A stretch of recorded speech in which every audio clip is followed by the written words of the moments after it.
Tonight, parents in Placer County are demanding answers after false positive test results from the state's troubled lab left students in quarantine for weeks. And now we're learning the district had no plan in place. CBS 13's Marissa Perlman is live in Rocklin with a growing outrage involved in this. Marissa.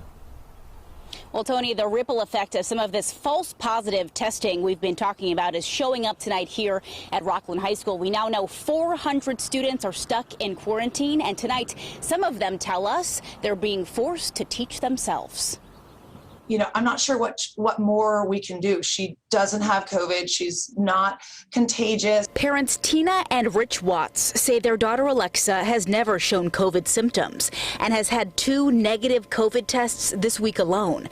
But she's one of hundreds of RUSD students that had a so-called close contact with a COVID positive student. Think of all the kids that have had a positive and perhaps a false positive. Other districts across the state sending a warning.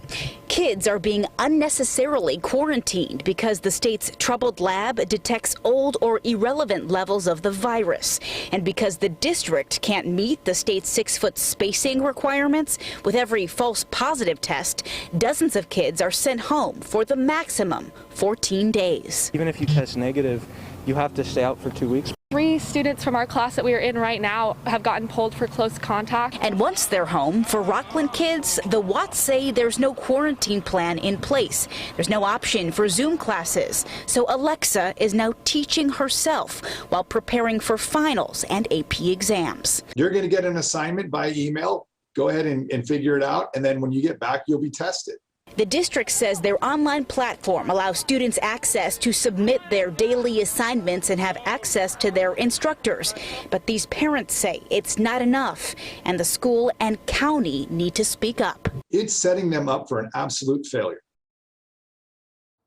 The district says they're also giving deadline extensions to the students that are in quarantine, and schools are contacting these students daily that are staying home. But there's confusion about these close contact quarantines and when students can return to school. So why do Placer County schools mandate the maximum 14 days when the state says 10 days should be enough? Coming up next at 6 o'clock, we're getting answers.